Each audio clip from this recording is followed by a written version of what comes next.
Welcome to the League of Nerds comic book segment number 159. I'm John Cooney here to talk to you about comics released the 4th of February 2015, beginning as usual with my first 5, meaning these are the first 5 books I intend to read this week, and I'll give you a little more depth on them, starting with number 1, Saga number 25. Saga is back, as is almost the entire cast, and as thanks to retailers and readers for helping our audience continue to grow every new arc, Fiona Staples created an amazing wraparound cover for this action-packed issue, which is still only $2.99, the best deal in comics. Series writer Brian K. Vaughan was asked about the history of the war and the Saga story. Quote, "It's definitely something we'll be exploring in more detail in the very next issue. That said, I've always thought that war is as important to our story as it was to the movie Casablanca, which is to say, it matters a lot, but not nearly as much as the lives of the ordinary people at the forefront of the story matter." Close quote. When asked about the separation of Marco and Alana, Vaughan responded, quote, "Marco and Alana's separation is something I'd been planning from the very beginning, and I'll just say that anyone hoping it will be resolved quickly or easily is in for a lot more heartbreak with this next arc." Close quote.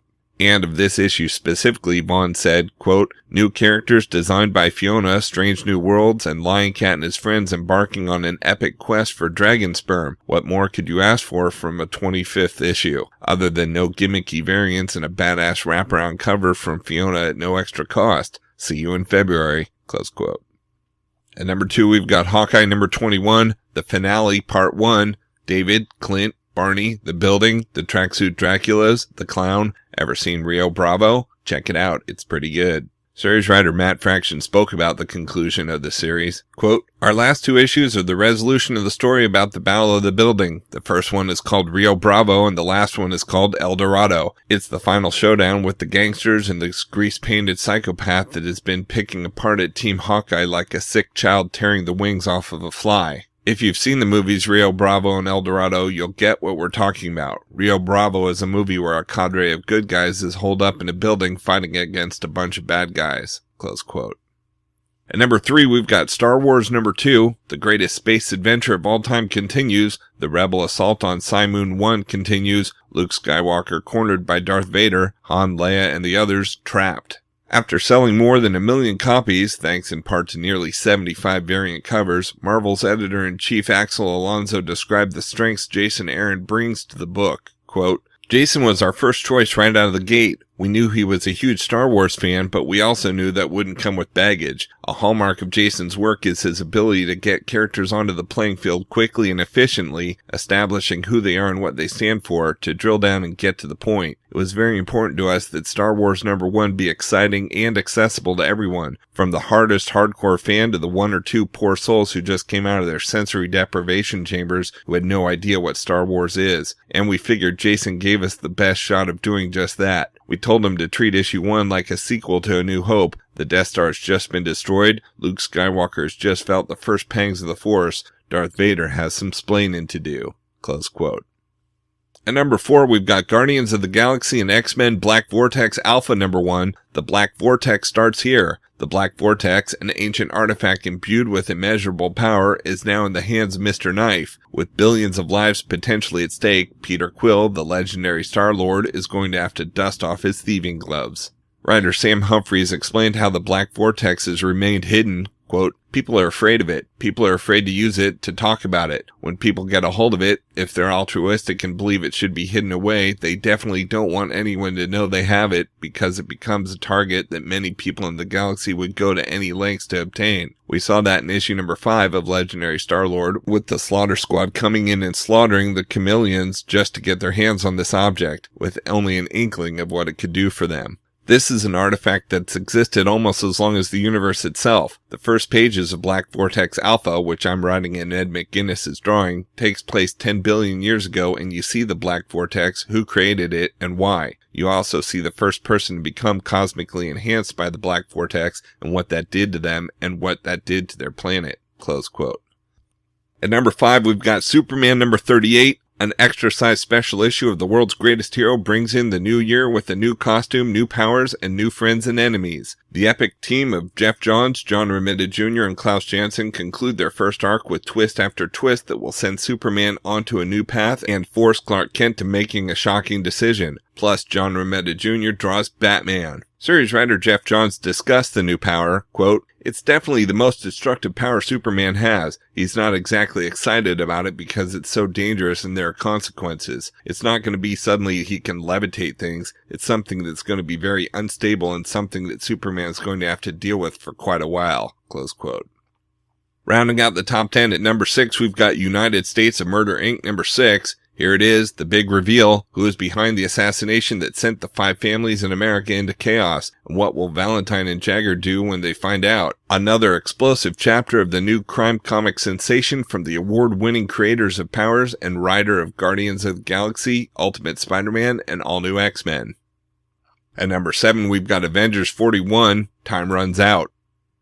At number 8, we've got Detective Comics number 39, Can Batman put an end to anarchy once and for all? Or will the citizens of Gotham City even let him try?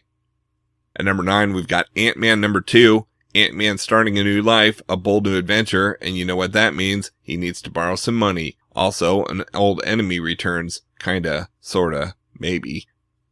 And at number 10, we've got Miracleman number 15. The utterance of a single word has unleashed hell on earth. Johnny Bates has let the nemesis out. Kid Miracleman is loose. Smokes rise over London, and nothing will ever be the same. Miracleman faces Kid Miracleman in this genre-redefining climax of Book 3, including material originally presented in Miracleman number 15, plus bonus content. For the best of the rest from DC Comics, we've got Action Comics number 39. The terror from Smallville has spread across the globe, and now Superman must make a sacrifice to save it. Don't miss the final chapter of Horrorville. Next, we have Batman Eternal number 44. One of the only people who knows what truly happened at Arkham Asylum is about to escape Gotham City, but not if Batman gets to him first. We've also got The Names number 6 of 9. Katya's relentless search to find her husband's killer shifts into a different gear. Philip comes face to face with the mother who should be dead, and dark loops expand their bizarre and bloody campaign. Twists, turns, mother and child reunions, and a shockingly explosive climax await. And we've got Superman Earth 1 Volume 3 hardcover, Who Will Save Superman? He may be invulnerable, but he's also alone. In his brief career as a costumed hero, Clark Kent has run a gauntlet of the world's most deadly and monstrous villains, but his most dire threat may come from 2 powerless humans who happen to be the 2 smartest people on the planet. Lex and Alexandra Luthor have been paid to find a way to cancel Superman's powers, and the man who destroyed Krypton has been welcomed by the world's governments to complete his mission with the murder of Kal-El. Betrayed and at his most vulnerable, there's no place to hide, no one Superman can trust. Don't miss the follow-up to the New York Times #1 best-selling graphic novels, Superman Earth 1 Volume 1 and 2. From Marvel Comics, we've got all-new Captain America Fear Him number 1 of 4. A hungry villain is returned to feed on the city's fear. Next, we have Angela, Asgard's Assassin number 3. The 10th realm of heaven crashes into... Wait, which number is Vanaheim? Well, Vanaheim. We're going to Vanaheim for adventures, fun, and bleak existential horror. Does Loki join the pursuit of Angela and her tiny diaper-wearing charge? Well, we'd have to be really cruel to mention him here if he's not going to turn up. Loki lies, not solicits. Solicits are always 100% honest. Plus, find out why saying all good angels go to heaven would get you stabbed by Angela. She's a little touchy on the topic of the afterlife. We've also got Marvel's Ant-Man Prelude number 1 of 2. Get ready for Marvel's next smash hit film with this official prequel. Before Scott Lang becomes Marvel's shrinking sensation, Dr. Hank Pym will put on the helmet and leap into action on a death-defying mission that will take him into the icy heart of Cold War East Berlin. Next, we have Miss Marvel number 11. The darling of the Marvel Universe gets ready for the ultimate showdown. On patrol full-time, Miss Marvel needs to find the inventor before he does Jersey City some real damage. But how much longer can Miss Marvel's life take over Kamala Khan's? We've also got Operation Sin number 2 of 5. When a UFO fires on Moscow because Howard can't keep his finger off the button, Peggy and the team go underground, but which one of them is already undercover? Woodrow McCord fights a bear. Peggy punches Howard in the face. The firecracker team of Catherine Immonen and Rich Ellis turn up the heat and tear up the joint in the continuing adventures of Agent Carter.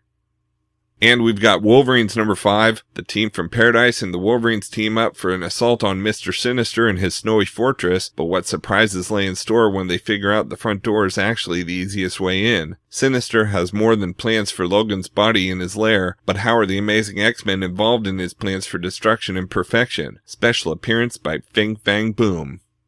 From Valiant Entertainment, we've got Imperium number 1, a daring new superhero saga from New York Times bestselling creator Joshua Dysart, writer of the Harvey Award-nominated series Harbinger, and superstar artist Doug Braithwaite of Unity and Justice. Toyo Harada is the most dangerous human being on the planet. Imbued with incredible powers of the mind, he has spent his life guiding humanity from the shadows. But today he is wanted man. His powers are public knowledge, his allies have turned to enemies, and he is hunted by every government on the planet. Instead of surrendering, Harada has one last unthinkable gambit to play. To achieve more, faster, and with less, he will build a coalition of the powerful, the unscrupulous, and the insane. No longer content to demand a better future, he will recruit a violent legion from the darkest corners of the earth to fight for it. The battle for utopia begins now.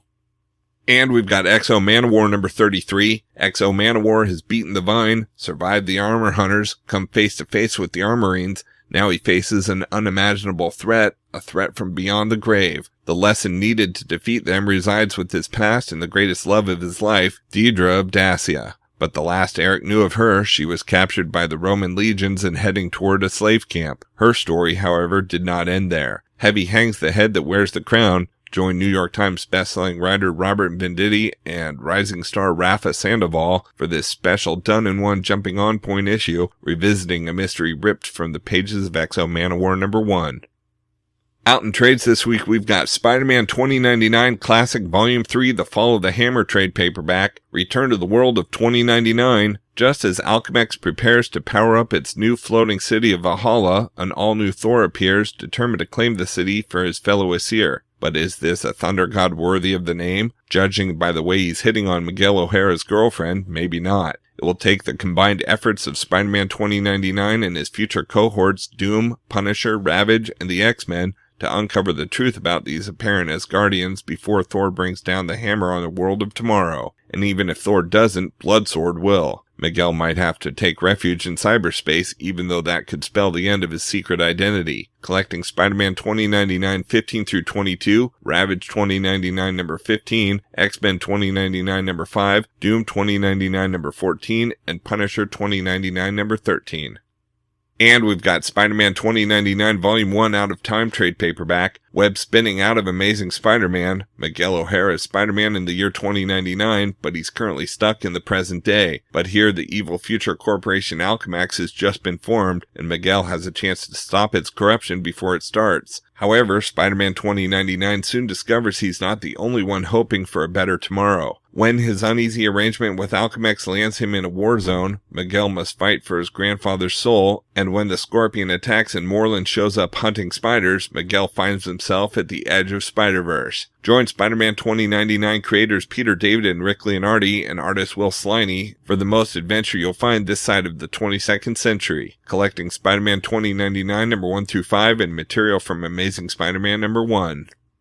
Okay, so that's just a few of my favorite books out this week. There's still plenty of others available, and I broke out all the Marvel titles this week in their own video, as well as a separate video for all of DC, and even a video with the top independent publishers, and you can find them all on my YouTube channel at he'sgotissues.com. And we'll also have links up on the leagueofnerds.com, our Facebook page, so be sure to like us there too. And of course, you can follow everything I'm reading on Facebook, Pinterest, Tumblr, Twitter, and Instagram. You can find links to everything in the About section of he'sgotissues.com. And a reminder that both He's Got Issues and the League of Nerds are proud members of the Comics Podcast Network. So until next week, I'm John Cooney, and I've got issues.